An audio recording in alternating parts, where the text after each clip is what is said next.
Criminal Investigation Department. How can I help you? Yes, I was told to call this number back. May I know your name, please? Yes, I'm sorry. it's N. Your voice is breaking up and I'm unable to hear you. Can you help me with the number on which you get the voicemail? Yeah. Mhm. Yes. All right. So, Mr. First of all, my name is Officer Alan Pence, working for the Investigation Department of IRS with the badge ID IRM 80827. And the reason why we are trying to reach you is to inform you that there is an arrest warrant which has been issued on your name. And why? Because the IRS had conducted an audit on your tax files for last 3 years, and we got to know that there are some miscalculation errors on your tax files, which doesn't match with the records that we have. All right. So would you like me to go ahead and give you the more information about it, or you want me to go ahead and send this affidavit to your nearest police station or your local police department? So I don't understand what I'm supposed to do. The IRS had conducted an audit on your tax file for last 3 years, and we got to know that there are some miscalculation errors on your tax file, which doesn't match with our records that we have. Okay. So would you like me to give you more information, or you want me to go ahead and fax this affidavit to your nearest police station? I mean, you can give me more information. All right. So now, can you please grab a pen and piece of paper so I can help you with the case ID number, my name, and my badge ID one more time? Yes. Okay, I'm ready. First of all, case ID number. Okay. C as in Charlie. K as in Kevin. 846042. Okay. My name is Officer Alan Pounds. How do you spell your last name? That is P as in Peter, OUNDS. Okay. And note down my badge ID. That is IRM Okay. 80827. Okay. Now, you do not need to write down anything. Now, listen to me very carefully, okay? Okay. All right. These lines are federally recorded and monitored by the Department of Justice and the Attorney's Office. So anything you say on this line, it will be used as an evidence into the courthouse. It might be into your favor or against you. So as per the Information Act of 1928, you do have a right to get the information before you get arrested. So as per the law, I can provide you the limited information over the phone, but you make assure that you do not interrupt me in between while I'm providing you the information. I will give you the fair chance to speak at the end, okay? Okay. And it is also my duty to make you aware that this is the three-way conference call with the Department of Homeland Security. So whatever you speak or commit must be a truth and be honest, because this phone recording will be serving in front of the bar counselor of your state to prove you innocent or guilty. Now, you have found suspicious and breaching three important laws of the United States. Count 1, violation of Internal Revenue Service Act 1956. Count 2, violation of Federal Tax Rules and the Regulation Act 1989. Count 3, providing misleading information to the government authorities. As I told you before that IRS had conducted an audit on your tax file from last 3 years, and we got to know that there are some miscalculation errors on your tax files, which doesn't match with our records that we have. All right. So I do have one question for you: that who is taking care of your taxes?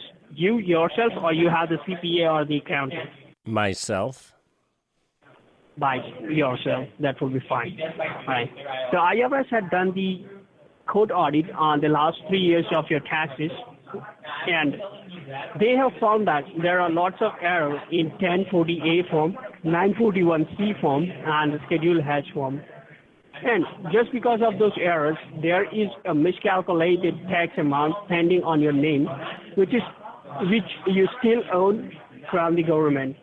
And according to the Section 101, the outstanding amount under your name, that is $2,452.68, which includes your pending taxes, legal charges, and the late payment fees.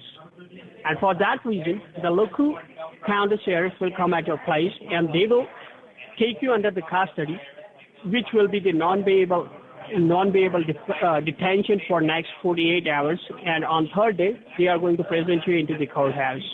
Now, the courthouse wants to know that did you do this intentionally or it was done by the mistake? Well, I was out of the country on business, and I got delayed. I got stuck in that country, so filing my taxes was difficult for the past 3 years. Mm-hmm. All right. So now, do you have a few legal questions for you where you just need to answer me in yes or no? The first question is, have you ever been arrested by the state police or any of the sheriff department? Yes. And what was the case? It was a DUI. Drink and drive, right? Right. Okay, DUI. Right. Have you ever filed a bankruptcy or a foreclosure in the past? Yes, I did in 2009. That is the bankruptcy, right? Yes. Mm-hmm. And have you ever issued any tickets from the traffic police? Yeah, I have, yes. Mm-hmm. And how many? Probably 10. Okay. And are there any judgments which are still pending on your name? Are there charges pending? No. I'm asking you, is there any judgments, is there any case which is still pending on your name? I don't think so. Mm-hmm. Okay. I believe that you have answered all my questions with the honesty, with almost your honesty. And now proceed further is to provide you the limited information, which I believe I already did. And now I have the two options for you. You can choose any of them.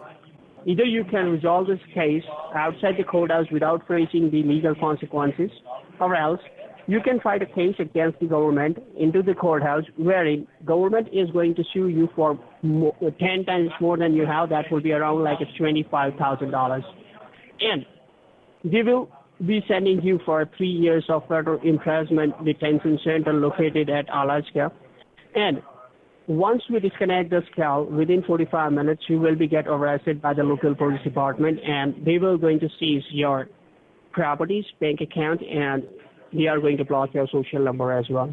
So now the option is yours. Whatever the option you want to choose, I can go for that. Well, see, the thing is that I went on a vacation to North Korea, and I was actually imprisoned for the past 2 years. And so I wasn't really able to file my taxes. And it seems like that the government, I thought what I was told by the State Department was that because I'd been in prison there, I didn't have to pay the taxes for those years I was in prison. Mm. Okay. So, since 2 years you are not into the United States? Right. That you want correct. To yes, correct. And you are into the imprisonment of North Korea, right? Right, correct, yes. So if you don't mind, what I can do is, let's go, because I do have the limited information. I just have your affidavit, okay? Okay. So let's go ahead and transfer this file to one of the senior investigation officers. They might have the more information than me, and they can help you with the situation. Okay. All right? Please stay connected, and please ignore the moment of silence. The line has been transferred to the senior investigation officer. Am I talking with... Yes, you are. Hello, Mr. How are you doing today, first of all? Doing well, thank you. That's great to hear. Now, Mr. Your line has been transferred to me in order to resolve the matter outside the courthouse, so I believe that you are trying to resolve the case at this point of time. Am I correct? Yes. All right. Now, in order to resolve this, Mr. At this point of time, you need to take care of this whole outstanding amount by today itself. So do you have sufficient funds available with you in order to resolve this or not? I do, but I was told by the government that since I was imprisoned, I wouldn't have to file taxes for the past 2 years. Mm-hmm.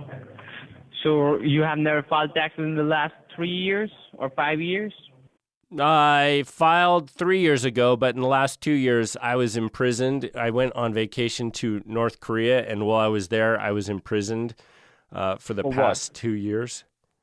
You know, it's North Korea. They can make up, manufacture whatever they want. All right. So for what you were behind the bars? For what reason? Well, what they said was I had destroyed a picture of one of the leaders, and that kind of got me locked up. Mm-hmm. And so I haven't been in the U.S. I just recently got back. Okay. Now, Mr. Right, at this point of time, let me inform you that this is the total outstanding amount which you owe to the federal government because your taxes were pending till this time, and this is the total outstanding amount which you owe. And at this point of time, the federal government have just left two options for you, that either you can take care of this or either you can go ahead with the legal action. So I would like to ask you that what you are willing to do, because this is not for your state taxes or something. This is for the federal taxes. Mm-hmm. Well, when I was finally released from prison, I talked with the State Department. They gave me some documents, so maybe it would be better if I just went through the court process. All right, that's fine then. You can you can go with the court process and you can do it. That's fine. Okay. All right, not a problem. So you have a blessed day. All right.